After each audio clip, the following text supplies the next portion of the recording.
Hi everyone, today I'm making a video on how to do a do-it-yourself paper press to make paper bricks or briquettes, which are biomass, and you could burn it in a rocket stove or in a wood stove also. Okay, so the supplies you're going to need is a drill, and I don't know what size bit this is, but it's pretty small so that we can make holes.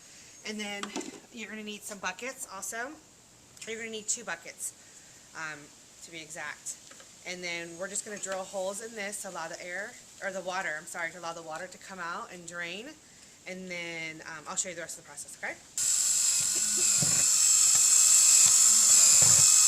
There's really no order to this. It's just to allow enough water to seep out and drain.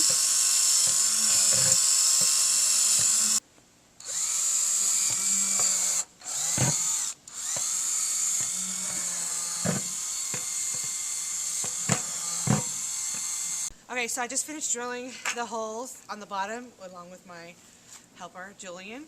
And now I'm going to drill holes on the side, and I'm going to stop it around there, which is about like 2 inches past the lip.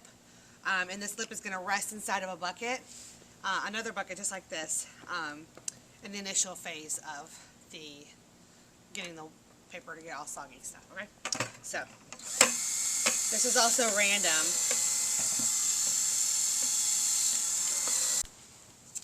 Okay, now we're just taking newspaper, junk mail, magazines, bills. You can even put a little bit of like leaves and clippings in here. Whatever we're burning. We're ripping it up just so it kind of fits a little bit better.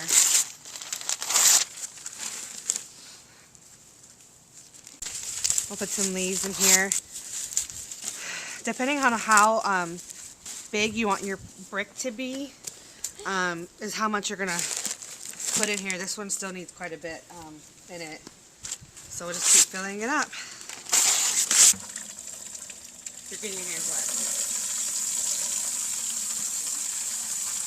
wet. Now, very carefully, we are going to pour this water in because it's literally below freezing right now, and I don't want to get ice. What is it called? Frostbite? Okay, so just pour water in. Pour it in, Jillian. Don't wet your hands. Actually, hold it like this.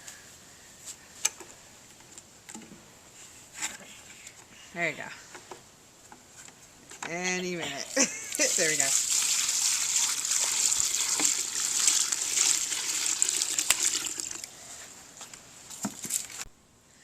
Okay, so it has been 48 hours since we have been letting the paper sit in the bucket. We really only need like 24 hours, but we ran into some issues, and I'm going to explain those to you. First of all, it was too cold, so I wanted to wait a little bit. Second of all, we initially bought this, this is a 5-gallon paint stirrer, and I thought this would be a really great idea to help create the pulp that you need to create the bricks. But then I ran into the problem that it didn't fit my drill. It was too big. That's kind of a default with this particular brand. So I came up with the idea to use this. I don't even know what this is called. I think it's to make a hole in wood or something. But it worked pretty good. I had to keep turning the paper inside of the bucket, but I'm just going to give you an idea of what it looks like when you do it. The paper is going to be so soggy that it really comes apart pretty easy. Sometimes you have to undo that like that, but I was pretty much able to do this whole thing to make it look like this with just this alone, and I didn't want to have to buy any additional tools or do any welding, because I don't know how to do any of that, so we're not doing that. So, and then what I did to help mix it up a lot, I did use the paint stirrer, and I ended up being able to find a connector. What is it called? A socket. A socket. It's a 3/8 actually, and this is what this is supposed to be, but it doesn't work. Anyway, it doesn't fit. That fits in there pretty good. And when I say pretty good, I mean like okay, not really that great, but it does help to kind of stir it up a little bit like this. And you kind of lift it up and just kind of, you know, play with it a little bit. So it's not glamorous. It's not a lot of fun, especially if you're in the cold. So, and it's going to take a little bit. So just be patient with it. This is kind of like one of the downfalls of having to do something do it yourself. You don't have maybe the necessary tools. So that's that, okay? Okay, so our next step is we're going to pour all of this stuff into the bucket that I had the holes in. Initially, I was going to just do it all in this, but I didn't. I'm not really sure what happened there, but if you do it that way, it's fine. If you don't, it's fine too. It's really not a big deal. So Julian here is going to be the muscles of the organization. And he's going to pour that in there for me.